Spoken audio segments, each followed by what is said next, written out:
Après une cérémonie d'ouverture riche en couleurs, les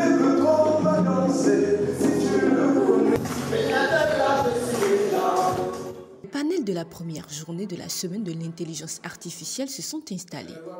Il était question de la gouvernance et de la régulation de l'IA. Le premier, animé essentiellement par les ministres, a permis à chacun d'entre eux de partager leur politique de gouvernance des données. Au Gabon, il existe 2 lois, on en parlera peut-être tout à l'heure encore sur la régulation, sur la protection des données à caractère personnel. Et il y a une loi sur la cybersécurité et la lutte contre la cybercriminalité. Nos administrations aujourd'hui, elles sont paperassières, elles ne permettent pas de traiter les questions importantes en peu de temps. Avec la digitalisation, nous pensons que nous pouvons accélérer les procédures de traitement des dossiers administratifs.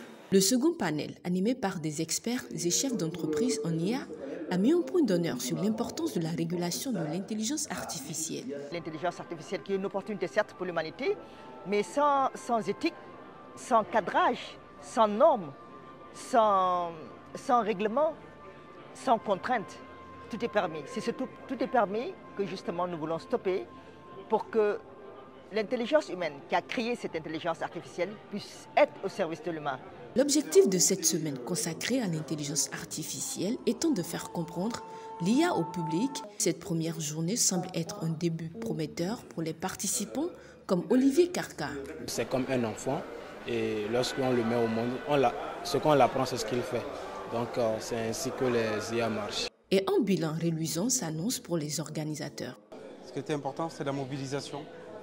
On a dû avoir 2 salles, une salle rien que pour les VIP de 700 personnes.